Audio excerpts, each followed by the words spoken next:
નમસ્તે, જય ભારત. હું પ્રીતિ મેકવાણ સેન્ટ મેરીઝ હાયર સેકન્ડરી સ્કૂલમાંથી આપની સમક્ષ અમારી સ્કૂલમાં થયેલા કાર્યક્રમ વિશે માહિતી આપવા માંગુ છું.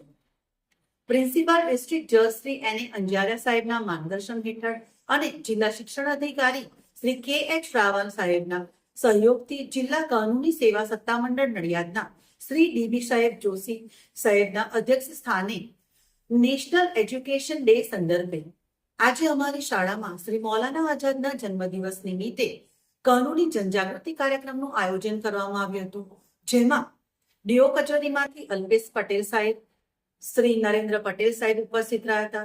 સાથે સાથે કાનૂની સેવા સમિતિમાંથી શ્રી ચૌધરી સાહેબ ઉપસ્થિત હતા અને આ ચારેય અધિકારીઓ તથા અમારા આચાર્યની હાજરીમાં ખૂબ જ સરસ કાર્યક્રમનો આરંભ થયો.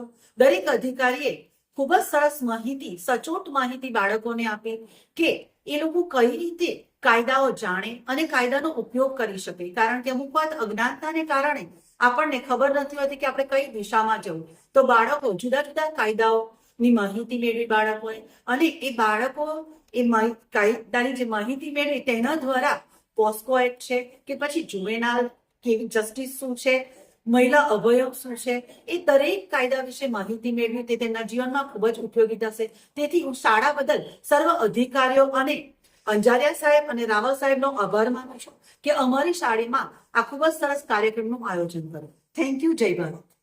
મારું નામ સોલંકી યશવી છે. હું આ સેન્ટ મેરીઝ સ્કૂલમાં ભણું છું. આજે અમારી સ્કૂલમાં જિલ્લા કાનૂની સેવા સત્તામંડળ તરફથી અધિકારીઓ આવ્યા હતા.